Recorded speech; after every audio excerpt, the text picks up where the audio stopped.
இன்னைக்கு நம்ம ரொம்பவே அருமையான டேஸ்ட்டில் ஈஸியாக எப்படி மட்டன் குழம்பு செய்கிறதுன்னு பார்க்க போகிறோம். இந்த மாதிரி நீங்கள் ஒரு டைம் மட்டன் குழம்பு வச்சு பாருங்கள், அவ்வளோ ஒரு மணமாகவும் டேஸ்ட்டாகவும் இருக்கும். எவ்வளோ தான் நீங்கள் வீட்டில் மசாலா அரைச்சி மட்டன் குழம்பு வச்சாலுமே விசேஷ வீட்டில் உள்ள மட்டன் குழம்பு மாதிரி ருசியும் மனமும் உங்களுக்கு கொடுக்கலையா, அப்போ இந்த மாதிரி ஒரு டைம் நீங்கள் மட்டன் குழம்பு வச்சு பாருங்கள், அவ்வளோ ஒரு அருமையான டேஸ்ட்டாக இருக்கும். ஹலோ ஃப்ரெண்ட்ஸ், வெல்கம் டு சமையல் டிலைட்.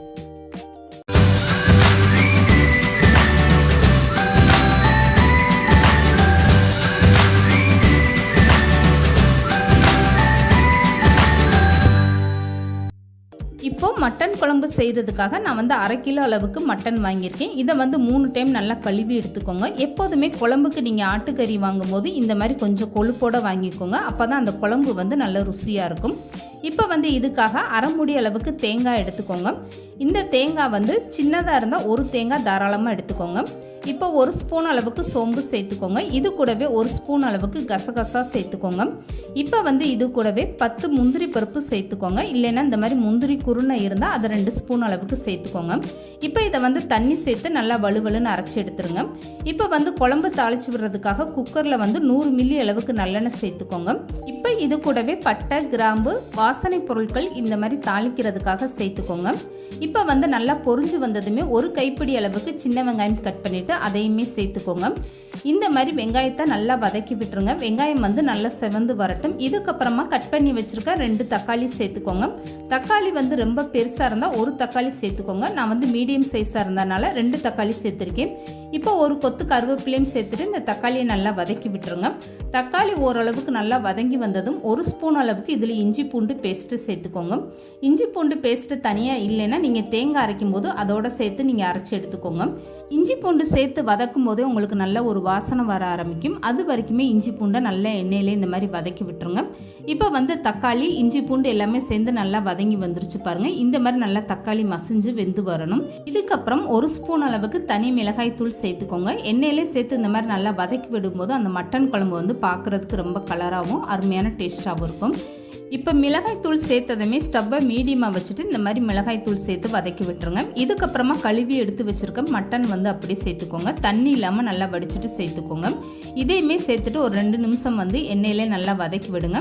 இந்த மட்டனோட பச்சை வாசனை போகணும், அது வரைக்கும் இந்த மாதிரி நல்லா லேசாக வதக்கி விட்டுருங்க. நீங்கள் மிளகாய் தூள் சேர்த்ததுமே நீங்கள் ஸ்டவ்வை குறைச்சி வச்சுட்டு தான் சமைக்க ஆரம்பிக்கணும். அப்போ தான் உங்களுக்கு அந்த மிளகாய் தூள் தீஞ்சு போகாமல் வரும். இப்போ மட்டன் ஒரு 2 நிமிஷம் வெந்துட்டு இருக்கும் போதே குழம்புக்கு தேவையான அளவு உப்பு சேர்த்துக்கோங்க. இந்த மாதிரி நீங்கள் உப்பு சேர்த்து வதக்கும் போது கறி சீக்கிரமாகவே நல்லா வதங்கிடும். இப்போ கறியை நல்லா வதக்கி விட்டாச்சு. இதுக்கப்புறமா மற்ற மசால் பொடி எல்லாமே சேர்த்துக்கலாம். இப்போ இது கூடவே 2 ஸ்பூன் அளவுக்கு வீட்டில் இருக்கக்கூடிய மசால் பொடி 2 ஸ்பூன் சேர்த்துக்கோங்க. எல்லா குழம்புக்குமே பயன்படுத்தக்கூடிய இந்த மசால் பொடியிலேருந்து 2 ஸ்பூன் சேர்த்துக்கோங்க. இப்போ இது கூடவே 2 ஸ்பூன் அளவுக்கு மல்லித்தூள் சேர்த்துக்கோங்க. இப்போ 1/2 ஸ்பூன் அளவுக்கு கறி மசாலா தூள் சேர்த்துக்கோங்க. இது கூடவே 2 ஸ்பூன் அளவுக்கு ஜீரகத்தூள் சேர்த்துக்கோங்க.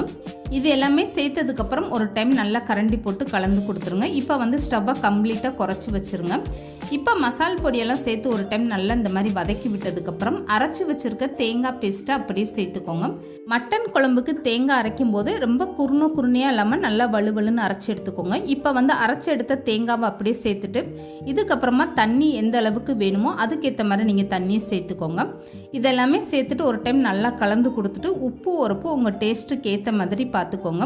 நான் 1/2 கிலோ மட்டன்றனால அதுக்கேற்ற மாதிரி மசால் பொடி எல்லாமே சேர்த்துருக்கேன். நீங்கள் கூடுதலாக மட்டன் எடுக்கும்போது அதுக்கேற்ற மாதிரி கூடுதலாக மசால் பொடி எல்லாமே சேர்த்துக்கோங்க. இப்போ ஒரு டைம் மசால் பொடியெல்லாம் சேர்த்ததுக்கப்புறம் கரண்டி போட்டு கலந்து கொடுத்துட்டு அப்படியே குக்கரை மூடி போட்டு வச்சுருங்க. இதுக்கப்புறம் குக்கரில் விசில் மாட்டி விட்டுருங்க. அவ்வளோதாங்க, 3 விசில் வந்தால் போதும். ரொம்பவே அருமையான டேஸ்ட்டில் நம்மளுக்கு மணக்க ரொம்பவே சூப்பரான மட்டன் குழம்பு ரெடி ஆகிடும். ஒரு சிலர் வாங்குகிற கறி ரொம்ப முத்தின கறினா உங்களுக்கு வேகிறதுக்கு கொஞ்சம் டைம் எடுக்கும்.